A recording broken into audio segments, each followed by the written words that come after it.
Todos bem? Eu estava até brincando que essa briga por causa do microfone, depois que acabar o pessoal fala assim, devia ter deixado esse cara sem som mesmo.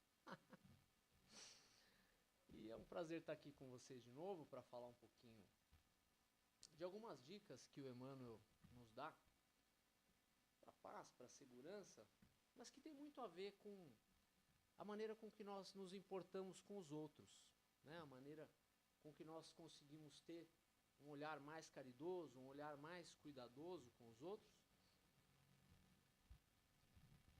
Acho que está melhor assim, né? Um olhar mais caridoso, um olhar mais cuidadoso com os outros, porque tudo isso está ligado à nossa paz e à nossa segurança. Não tem como desconectar essa questão da paz íntima, a paz de espírito que nós tanto queremos, da questão da caridade, da questão de cuidar do próximo. A doutrina espírita, ela prega muito a caridade. Um dos principais temas que vocês devem ouvir nas palestras espíritas falam sobre caridade, né? Tem até aquele lema muito famoso, né? Aquela máxima muito famosa, de fora da caridade não há salvação. Isso não é uma invenção do espiritismo, né? O próprio Jesus coloca a questão da caridade, a questão de cuidar do próximo, acima até das questões teológicas e questões religiosas. Tanto que tem uma parte que ele fala mais ou menos assim: quando o Filho do Homem vier em sua majestade, em sua glória, acompanhado de todos os seus anjos e tudo, ele separará. Ele fala assim, os bodes e as ovelhas, né? O que ele quer dizer de uma maneira simbólica ali? Os bodes seriam aquelas pessoas que não teriam descoberto a caridade, descoberto o amor ainda, e as ovelhas seriam aquelas pessoas que já estão conectadas com essa prática do amor e da caridade. E o que ele fala? Quando ele fala na salvação ali, eu colocaria como uma parábola até essa parte. Quando ele fala em salvação ali, ele não fala em salvação por pensar de determinada maneira, ou por ter determinada religião, ou por professar determinada fé. Como que seria essa separação, então, dos bodes e das ovelhas? Ele fala assim, olha, passai à direita, né, benditos de meu Pai, porque eu tive fome e me deste de comer, tive sede e me deste de beber, estive na prisão e foste me visitar, estive nu e me vestiste, estive doente e foste me visitar, né? Então o próprio Jesus coloca essa questão de cuidar do próximo, de um olhar cuidadoso, de um gesto cuidadoso com o próximo, como condição do que ele chama ali nessa parábola de salvação mesmo. Acima das questões teológicas, acima das questões religiosas, de todas essas questões que às vezes nós passamos tanto tempo brigando por elas, né?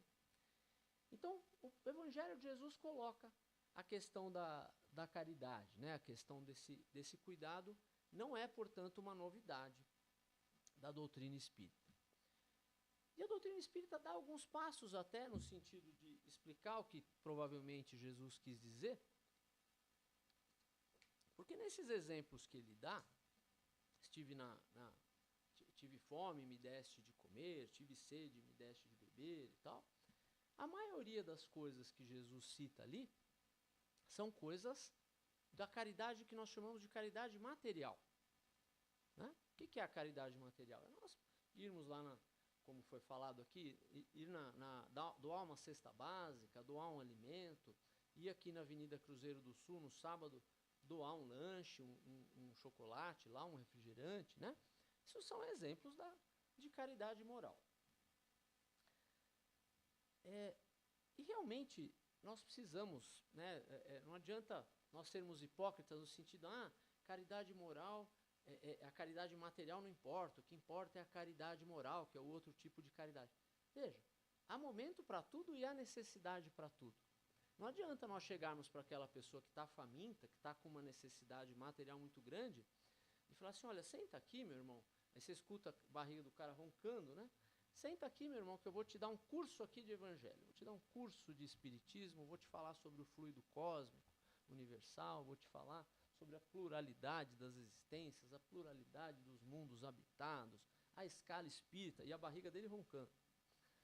Dá para fazer isso? Não dá. porque a necessidade do corpo, ela grita mais alto. Tanto grita que estamos até falando de uma maneira meio irreverente, mas estamos dizendo, você escuta a pessoa, a parte física da pessoa realmente necessitada. Então a caridade material, ela é necessária. Há momentos em que ela precisa ser feita em primeiro lugar. Não dá para falar de evangelho com eficácia àquele que está passando uma necessidade material muito grande. Você primeiro precisa cuidar da necessidade, né? Mas a doutrina espírita nos fala que a caridade não se limita a isso, que ela também existe o que nós chamamos de caridade moral, que está na codificação espírita. E esse texto aqui do Emmanuel, basicamente é isso que ele fala hoje. Ele fala sobre algumas coisas da caridade moral, né? O que seria essa caridade moral? Olha, tanto nos dois planos da vida, nós vamos ver, por exemplo, pessoas desorientadas, encarnados e desencarnados, né? Você vai ver pessoas desorientadas, precisando de uma orientação, às vezes não está entendendo direito uma situação, não sabe por que está passando por uma determinada situação ou não identifica a situação. E isso acontece nos dois planos da vida. E ambos vão necessitar da caridade moral, né? Você pode ter, por exemplo, um jovem, e ali no auge dos seus 15, 16 anos, que está prestes a fazer ali alguma bobagem, alguma coisa que pode sair muito caro para ele ao longo da vida. E naquele momento pode vir uma orientação de uma pessoa mais experiente, uma pessoa bem intencionada, e evitar que ele cometa alguma coisa da qual ele vai se arrepender depois. E no outro plano da vida, nós vamos ter também essa mesma situação. Quem já frequentou sessões mediúnicas, sessões de esclarecimentos de espíritos, sabe que não é incomum, por exemplo, espíritos se manifestarem na reunião mediúnica sem saberem que desencarnaram. É muito comum, porque ele se sente vivo. Ele desencarna, as coisas não mudam tanto assim, e depois que ele passa por aquela perturbação do desencarne, ele se sente vivo. E principalmente se as crenças dele, enquanto encarnado, eram imprecisas sobre esse ponto.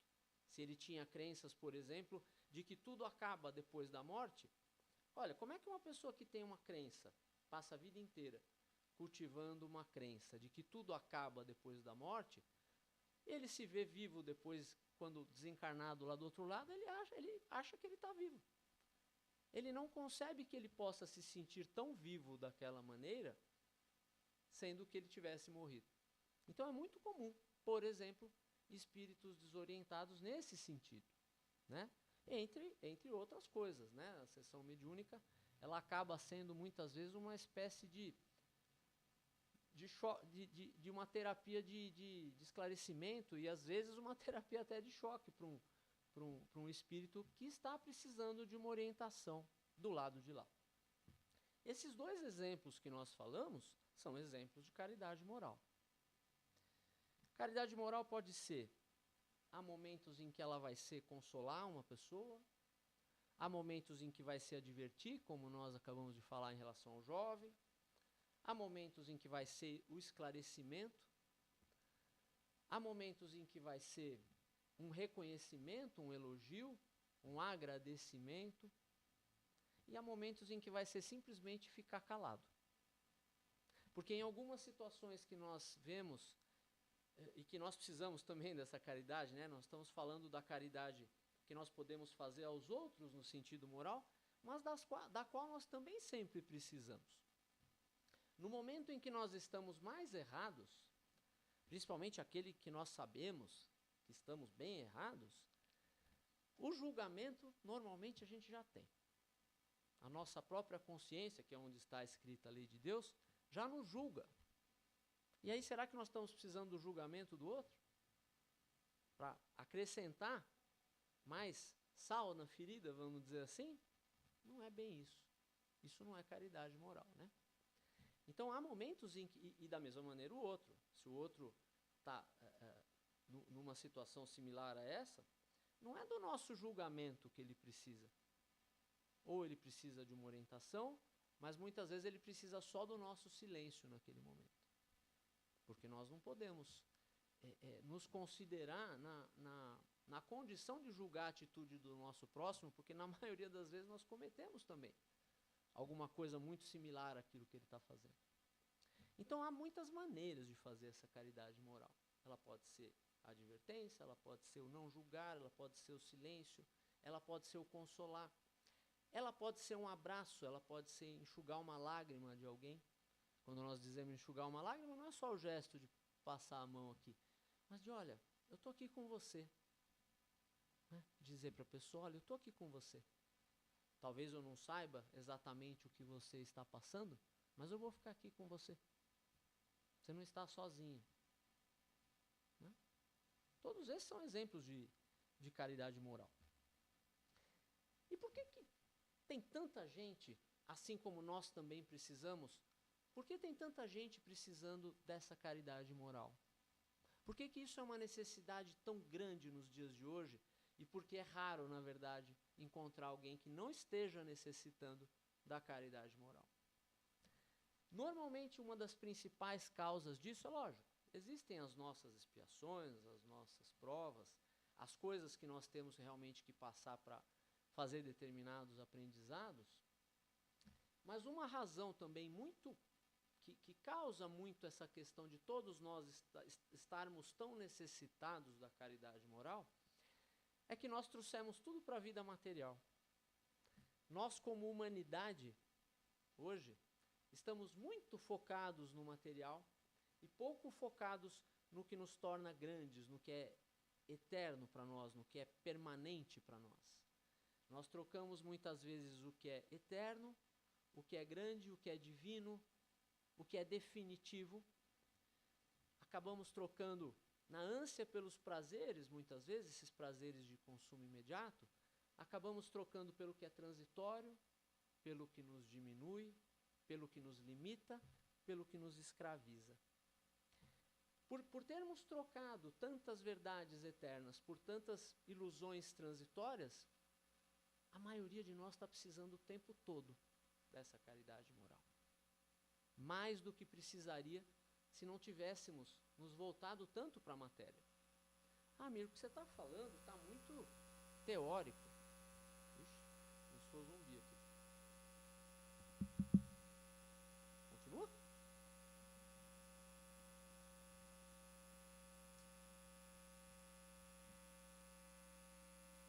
Você quer que aguarde um pouquinho? Tá bom.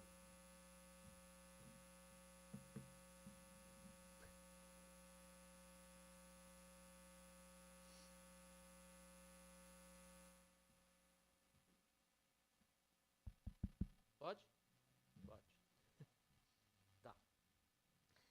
Então, nós acabamos nos voltando tanto para a matéria, tanto para o só hoje, para os prazeres materiais, para algumas ilusões que a matéria coloca como tão prazerosas para nós, e vamos deixando o que é mais importante, o que é eterno, muitas vezes de lado. Quando nós fazemos isso, e é isso que a humanidade vem fazendo há algum tempo, né? Por exemplo, sei lá, 40, 50 anos atrás, a própria religião era mais presente, ao menos parecia mais presente na vida das pessoas. Né? Hoje, existem pessoas que você vai chegar e ela vai dizer assim, não, religião é uma ilusão, religião só escraviza, religião é forma de exploração, é forma disso e daquilo. Olha, tudo isso realmente existe.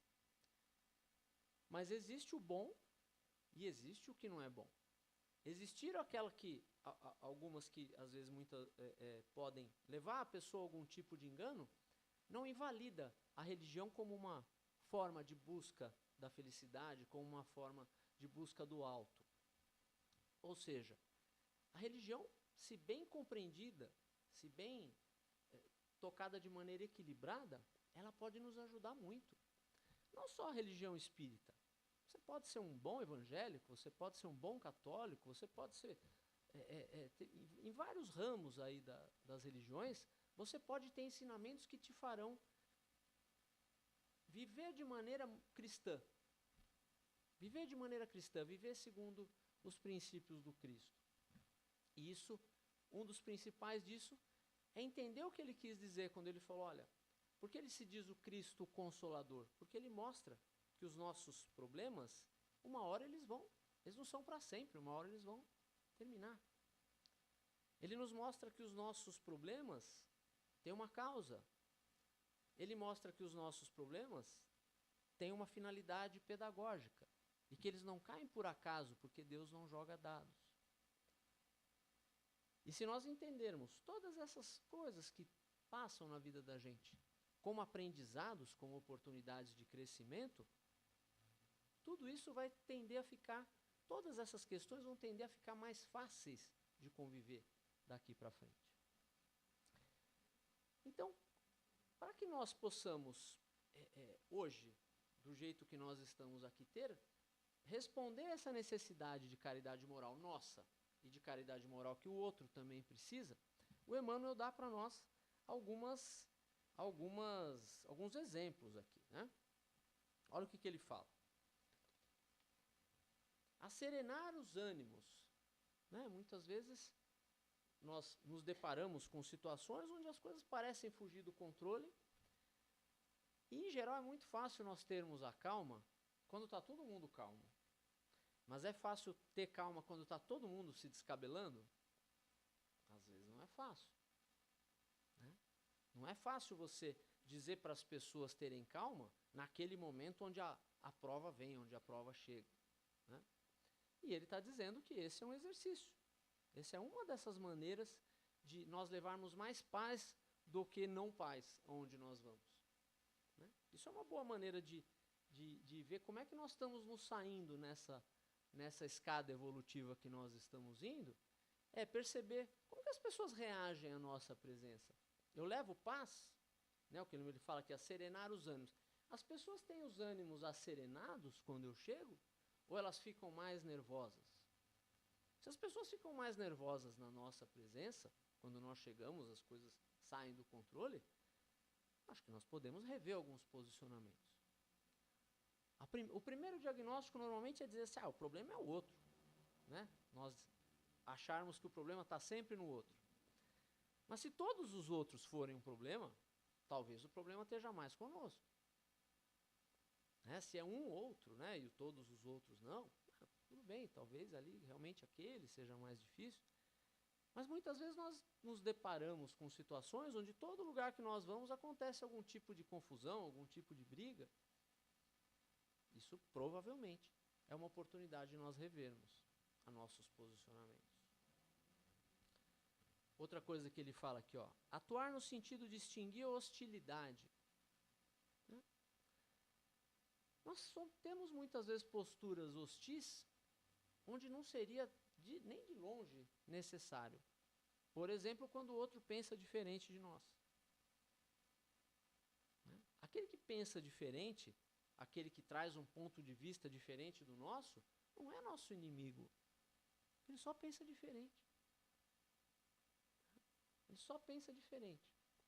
E aí nós precisamos fazer uma distinção, porque do jeito que nós estamos falando, alguém poderia pensar, o Amir está dizendo que tem que deixar o outro sempre falar qualquer coisa, deixar trazer qualquer ideia, né?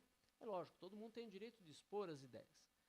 Mas aquelas ideias que podem causar um dano muito grande, aqueles enganos que são patentes e que podem causar um engano muito grande, que levam ao egoísmo, que levam ao orgulho, que levam à divisão, que levam a preconceito, que levam aquelas coisas que todo mundo sabe que é ruim, que são ruins, essas nós necessitamos intervir.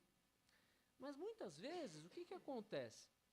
Nós temos hostilidade porque o outro pega a água na torneira de um jeito que a gente acha que está errado. Porque o outro virou lá, o chinelo estava ao contrário, não estava do lado que a gente queria. Né? O chinelo estava do outro lado da cama. Nossa, alguém chutou o chinelo para baixo da cama, vai acabar o mundo. Então tem esse tipo de coisa. Nós queremos ter razão em tudo e quando não temos razão nas menores coisas, nos tornamos hostis. É esse tipo de coisa que nós precisamos ficar atentos. Né? Não ter hostilidade aonde ela realmente não precisa, aonde ela só vai atrapalhar. Extinguir o pessimismo, atuar no sentido de extinguir o pessimismo, né? Ajudar o outro a extinguir o pessimismo, é isso que ele fala ali no texto. Porque muitas vezes o pessimista, o que falta para ele é esclarecimento. Pode acontecer esse tipo de coisa. A pessoa está pessimista porque lhe falta esclarecimento. Pessoas, por exemplo, que não vislumbram a vida futura, que acham que tudo acaba aqui. E aí ela já está lá com seus 90 anos e não fez tudo que ela... Não teve a vida que ela queria ter tido, não teve a profissão que ela queria ter tido, não teve o cônjuge que queria ter tido, os filhos que queria ter tido daquela maneira. As situações não foram do jeito que ela queria. E ela fala, nossa, eu estou quase no fim, então eu me torno pessimista. Só que ela não está no fim. Aquela encarnação pode estar chegando ao seu final, mas ela ainda vai... Ela é imortal. Todos nós somos imortais. E muitas vezes só esse esclarecimento pode ser suficiente, em muitos casos, para a pessoa olhar a vida de uma maneira diferente. Deixar de ser tão pessimista. Nossa, eu não vou... Quer dizer que eu não vou acabar daqui a, sei lá, 2, 3, 4, 5 anos, 10 anos, quando eu vier a desencarnar? Não. Mostrar para aquela pessoa que tem muito para ser vivido ainda. Isso pode mexer no pessimismo dela. E ajudar ela a acabar com o pessimismo dela, pode acabar com o nosso também. Porque um dos jeitos mais eficazes de nós nos lembrarmos das coisas é falá-las para os outros. Por isso que eu gosto de fazer palestra, porque eu sou o primeiro a ouvir o que eu estou falando aqui, e aí eu vou me cobrando para tentar viver de acordo com o que eu falo. Né? Acredito que todo palestrante faz isso, né? Assim, procura se cobrar para tentar fazer, é difícil, hein? Mas para tentar fazer o que ele mesmo fala para as pessoas como sendo bom. O que mais que o Emmanuel fala aqui? Ó? Que há pessoas esperando uma palavra de otimismo e de esperança. Que há corações sufocados pela angústia da falta de entes queridos. E aí nós precisamos fazer uma reflexão importante, que tem a ver com o que nós acabamos de falar. Nós que estamos aqui no Espiritismo já sabemos da vida futura, sabemos que ninguém morre, na verdade, que o que existe é uma passagem para o lado de lá, né? O que morre é só o corpo físico, sabemos disso, e aí às vezes nós queremos tanto fazer a caridade, que nós chegamos para uma pessoa que acabou de desencarnar um filho, um esposo, uma esposa, um pai, uma mãe, e falamos assim, não, fica tranquilo, você não perdeu nada. Ó a caridade espírita. Você não perdeu nada. Não, a morte não existe. E a pessoa chorando lá, se desmanchando de dor. E a gente lá falando, não, por que você está chorando? Você não entendeu que a morte não existe? E aí nós precisamos saber respeitar a dor do outro. Por quê? É verdade que não existe a morte, mas ocorreu ali uma perda. O que é essa perda? A perda da convivência diária. A perda de chegar em casa e não ver mais aquela pessoa, né? Ao menos daquela maneira que nós víamos. A perda da convivência, a perda do bate-papo do dia a dia, a perda de compartilhar muitas coisas. Isso tem que ser respeitado. Então, se nós queremos realmente fazer a caridade para uma pessoa que está nessa situação, que o Emmanuel descreve, que faz pouco tempo, que passou por uma experiência dessa, o que tem que ser falado para ela, neste momento, nos primeiros momentos, não é isso, que a morte não existe. É dizer assim, olha, vamos fazer uma oração para que a pessoa fique bem. O teu carinho vai chegar até ele, até ela, onde quer que esteja. Está nos braços de Deus, está nos braços de amigos, respeitando aquela perda, respeitando aquela dificuldade daquele momento. Vai chegar uma hora depois de entender melhor o processo, de entender como se processa o desencarne, como é que é a vida no plano espiritual, né? Vai chegar esse momento. E por que nós estamos dizendo que essa dor tem que ser respeitada? Porque a doutrina espírita, ter todos esses conhecimentos, ele não nos livra da dor. Saber de tudo que nós sabemos da vida espiritual, do plano espiritual, não nos livra da dor. livra do desespero. Porque quando nós não temos consciência da imortalidade da alma, o que vem muitas vezes é um desespero. É isso que o Espiritismo procura tirar, o desespero daquele que acha que acabou. Mas ele não é capaz de tirar a dor do início ali. Aquela dor vai ter que ser feito um processo realmente psicológico, aquela que nós chamamos de elaboração do luto. Com respeito, com carinho, com caridade, nós vamos saber ajudar aquela pessoa sem ficar trabalhando as crenças dela naquele momento. Porque o que faz sofrer não é a questão intelectual, ela sabe de tudo que nós estamos falando. O que faz sofrer é o coração. E naquele momento o que precisa ser cuidado é o coração. Fazer caridade exige este senso, exige essa sensibilidade de nós sabermos o que é que a pessoa está precisando naquele momento.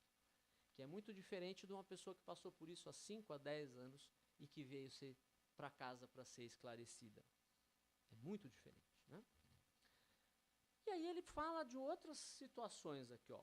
Aqueles que são quase desanimados com a prova, quase suicidas, quase delinquentes, quase obsessos. Por que ele fala tanto quase? Eu não sei, eu não tenho como penetrar no pensamento do Emmanuel assim tão facilmente. Mas uma coisa que eu sei, depois de alguns anos lendo o Emmanuel, é que não tem uma palavra que esteja ali por acaso. Não tem uma palavra num texto de Emmanuel. Olha a condensação do texto dele. Ele fala muita coisa em textos relativamente curtos. Então eu posso, não sei o que ele quis dizer, mas posso garantir que não existe uma palavra ali colocada ao acaso. E ele colocou essa palavra 4 vezes. Eu vou arriscar um palpite. Tem pessoas que estão determinadas realmente a fazer o mal. Existem espíritos perversos e eles encarnam. Então existem pessoas que realmente elas estão determinadas a fazer algumas perversidades. Por outro lado, existem pessoas diametralmente opostas que não importa o que você faça contra ela, ela não vai fazer o mal para você. Você pode dar um tapa na cara dela, ela não vai te dar um tapa de volta, ela vai oferecer o que Jesus chamou de a outra face. Então nós, provavelmente, quando ele fala no quase, ele não está falando nem naquele que está determinado a fazer o mal, e nem naquele que não vai fazer o mal de jeito nenhum, que ele já está num nível diferente. Tem aqueles que estão em cima do muro. Para esses que estão em cima do muro, muitas vezes a nossa palavra, a nossa intervenção pode fazer uma atitude ruim não ser cometida, ou pode fazer frutificar uma situação melhor, fazer frutificar uma atitude melhor. O que nós estamos querendo dizer? Existem pessoas que, acho que podemos dizer assim, que vão para onde, sabe aquela deixa a vida me levar? Do mesmo jeito que existem espíritos desencarnados que alguns deles são dados tanto a fazer o bem quando acham que devem, quanto a fazer um mal ali por uma travessura, alguma coisa. Existem espíritos que pendem para um lado e para o outro ao sabor das circunstâncias. Eles também encarnam. E aqui eles agem frequentemente da mesma maneira.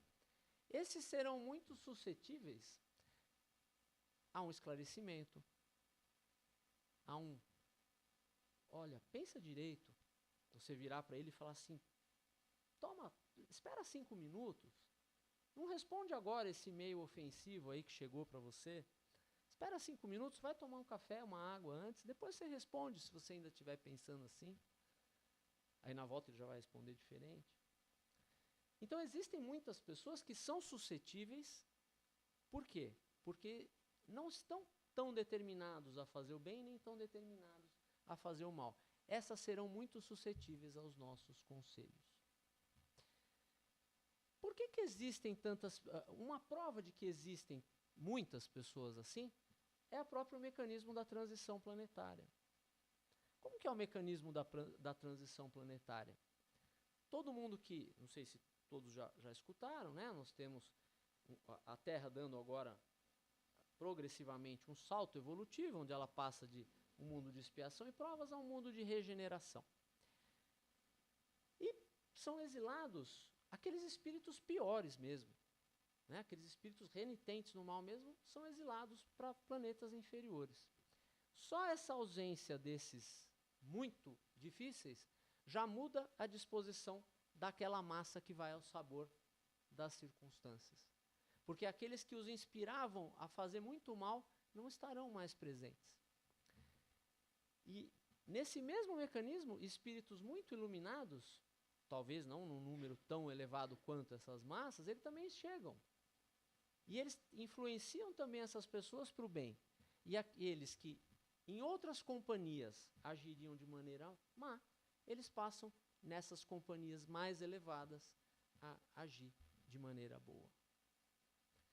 A existência desse mecanismo de transição planetária prova o que nós estamos falando, que existe uma grande massa de espíritos que pode ser beneficiada pelos nossos conselhos bons, que pode ser beneficiada pelo nosso carinho, porque aquele carinho, aquela caridade que ela recebe, talvez seja a primeira vez que ela passa por aquilo.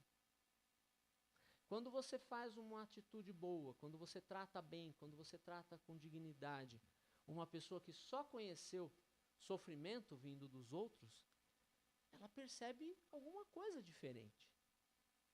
Ela fala assim, nossa, essa pessoa está me oferecendo uma coisa diferente do que eu sempre recebi.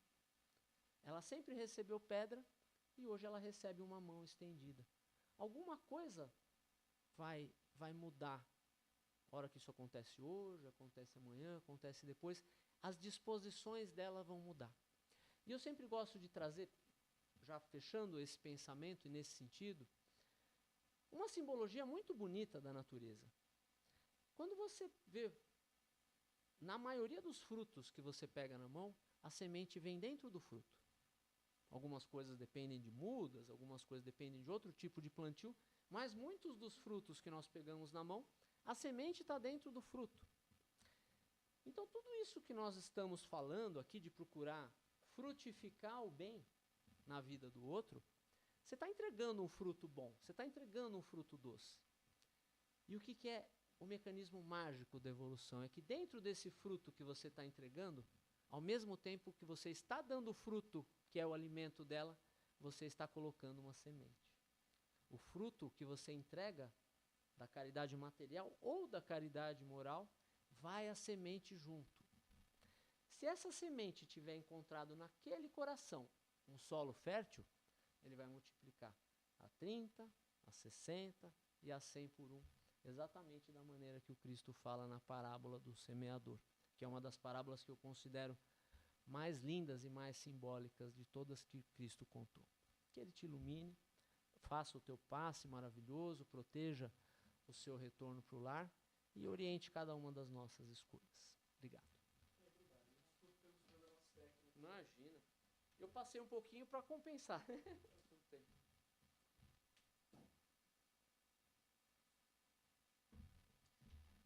Só para quem nos assiste pela internet, nós tivemos alguns problemas por conta de umas modificações e adequações que nós estamos fazendo. Então isso logo a gente vai conseguir sanar. Mas se tiver algum problema de som, algum problema relacionado, é por conta das mudanças que nós estamos fazendo, mas logo isso será resolvido. Peço as desculpas por esses problemas. Nós vamos agora dando sequência ao nosso tratamento espiritual. Ouvido a palestra do nosso querido Amir, nós vamos agora construir uma conexão com Jesus.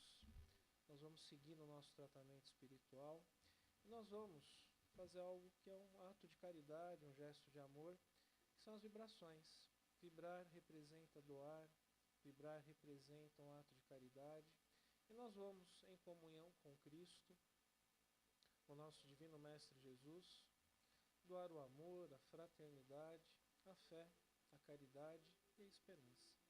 Assim, com Jesus, vibremos. Vibremos por todos os povos, por todas as nações, pelo Brasil, a pátria do Evangelho, o coração do mundo.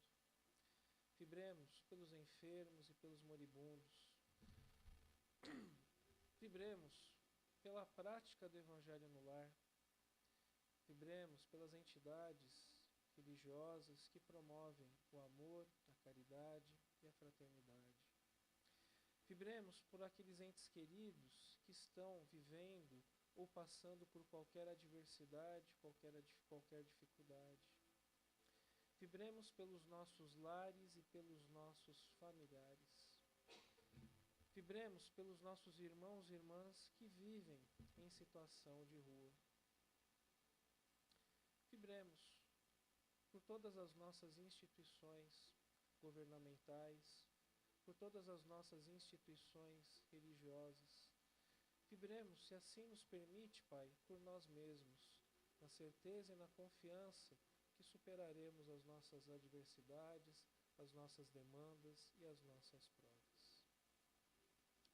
Nesse momento de agora, silenciamos um pouco o nosso espírito, o nosso coração, pedindo ao alto que Jesus possa atender a nossa rogativa, a nossa súplica, aquilo que mais precisamos neste momento.